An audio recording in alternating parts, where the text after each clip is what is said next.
Chapter 1, Talia. She was sitting in her tiny attic bedroom when she heard the pounding from below. "Talia," her mother said in an urgent whisper from outside the bedroom. "They're here." Talia was already on her feet and hurrying into the closet where a door waited. It was well hidden and almost undetectable if you didn't know where to look. Talia wrenched it open and squeezed herself into the small space, pulling the door closed behind her. Then she waited, perfectly still, as the front door banged open and the inspectors began to search. She hated the tiny dark enclosure, but it was all that kept her safe from the inspectors, who she could hear moving around downstairs and then upstairs. Every muscle in her body tensed as she listened to them riffling through the closet, looking for something that was only inches away. The inspectors looked through everyone's houses every 2 months, searching for disabilities like her. If someone couldn't see, or lost the use of a limb, or anything like that, they were killed. Those were the rules. Talia's father had created the secret space behind the closet to keep Talia safe, but it was still terrifying when the inspectors came. She always thought, this will be the time. This is the time when they find the door. This is the time when I die. This had been happening to Talia for the past 7 years, ever since she'd fallen out of a window and lost the use of her right arm. For a long time, her parents had been convinced that it would heal, so she'd stayed hidden inside, as everyone had to if they were injured, but she didn't heal. Eventually, her parents realized that she never would. So, they told everyone that Talia had run away, but she hadn't. She stayed in the house, hiding from death every time the inspectors came. Her parents had given up everything for her. They could no longer have friends over, not that that was particularly common to begin with, but people still did it. But they'd given up much more than just friends, though. They'd had to give up their other 2 children, Talia's brother and sister. The government had snatched them away once everyone thought that Talia was gone. Their reason was that her parents were not responsible enough to care for children after what had happened. Not even her siblings knew about her, and she hadn't seen them since her accident. It was terrible, but that was the price of living. "I don't know why they're allowed to keep this room like this," Talia heard one inspector say to another. "It's almost as if there's still someone living in it." "Don't be an idiot," the other replied. "That's what we're here for, and we've never seen anyone." "I know," the first inspector said, "but it still doesn't seem right to have such a blatant reminder of a disability in the house. How long has it been since their daughter left? 8 years?" "7," the other replied. "And I guess they still miss her. There's nothing in the rules that says parents can't mourn their disabilities." Their conversation continued, but Talia could no longer hear it because they'd left her room. Still, she didn't allow herself to relax until she heard the slam of the front door. "You're getting pretty big for that," her mother commented as Talia squeezed herself out of the space. "I know," Talia replied. "Do you think Dad can make it bigger?" Her mother shook her head. "Sorry, honey, but he had trouble making it this big without attracting attention." "It's okay," Talia said, trying to sound unworried. "I can still fit." But she couldn't help wondering what would happen when she got too big to hide there. "So, how was your day?" her father asked her for dinner that night. "Oh, you know," Talia said, "just the usual." "I noticed the inspectors came by," he said. "Did anything happen?" "No," Talia's mother said. "But I think they're getting suspicious. They've been pushing for us to convert that room into something else. Anything else."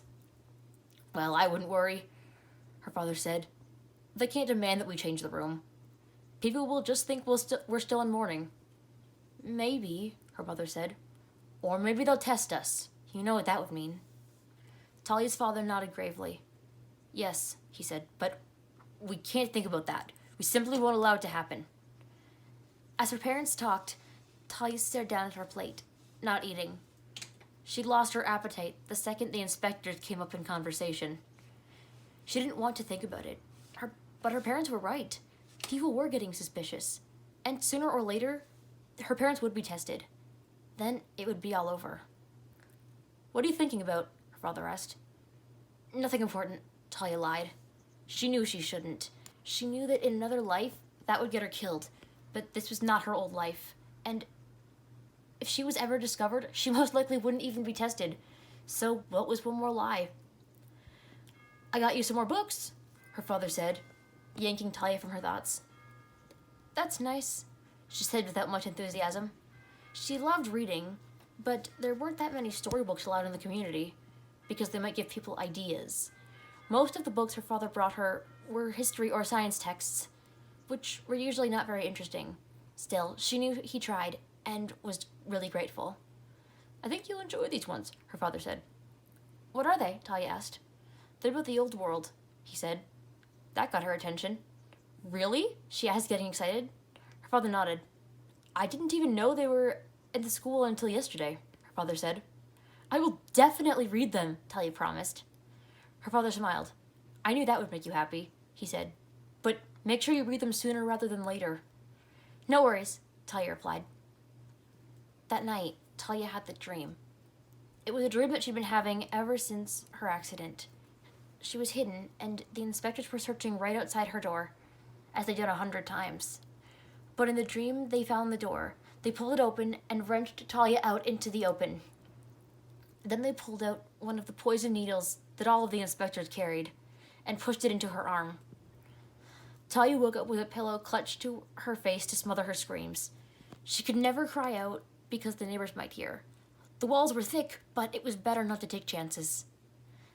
As the horror of the dream began to fade, Talia's door creaked open. Is everything all right? Her mother asked softly. Yeah, Talia replied. Just a bad dream. The same one? Her mother asked. Yeah, Talia replied. Her mother walked across the room and sat down on the edge of her bed. You do know you have nothing to worry about, she said. We'll make sure nothing happens to you. I know, Talia said. But what happens when I can't fit into the space anymore?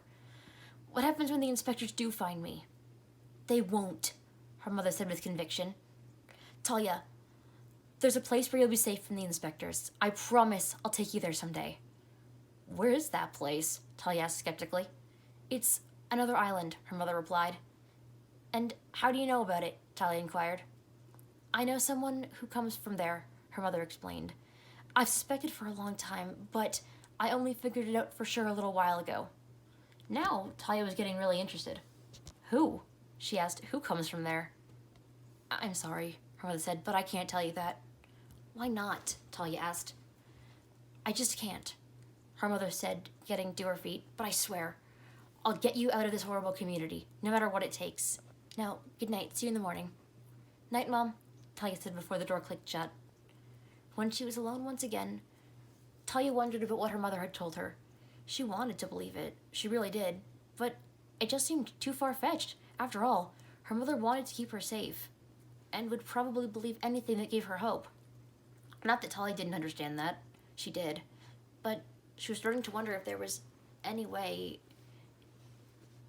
if all these years she just hadn't been evading the inevitable. There were times when Talia wanted to run outside and announce to the entire community, I'm here. I'm alive. I've hidden from the inspectors, and this place has not been able to destroy me. But, of course, that was crazy. The only thing that was accomplished was that it would ensure her a quick death. She wouldn't announce herself, but she would leave. She'd always known she would have to eventually, but until recently she hadn't given it much thought. After the day before, though, she was starting to realize the time was soon. She thought about it all through breakfast, and when her parents left for work, she went into the living room and tried to come up with some sort of plan. Hours later, she'd come up with exactly nothing. Even if what her mother said was true, there was no way she could get to this wonderful place.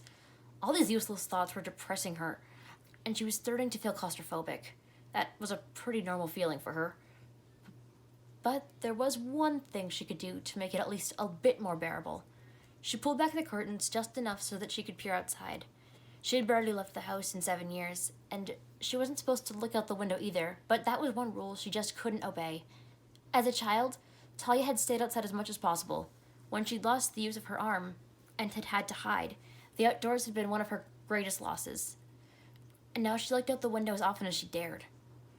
She was staring at the empty street below when someone came into view. Talia gasped.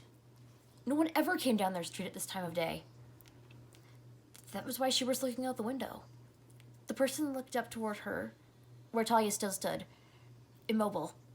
She knew she should jump away, but she couldn't seem to make herself do it. Her eyes met the other person's, and she felt a flash of recognition. That was enough to snap her out of her shock. With a small cry, Talia threw the blinds closed and pushed away from the window. Then she ran. When she got to her room, Talia climbed into the secret space and waited with tense muscles. But no, nothing happened. Had she been wrong about the person seeing her? She wanted to believe that, but she didn't, because she recognized the girl. She couldn't quite place her, but Talia was positive she'd seen her somewhere before.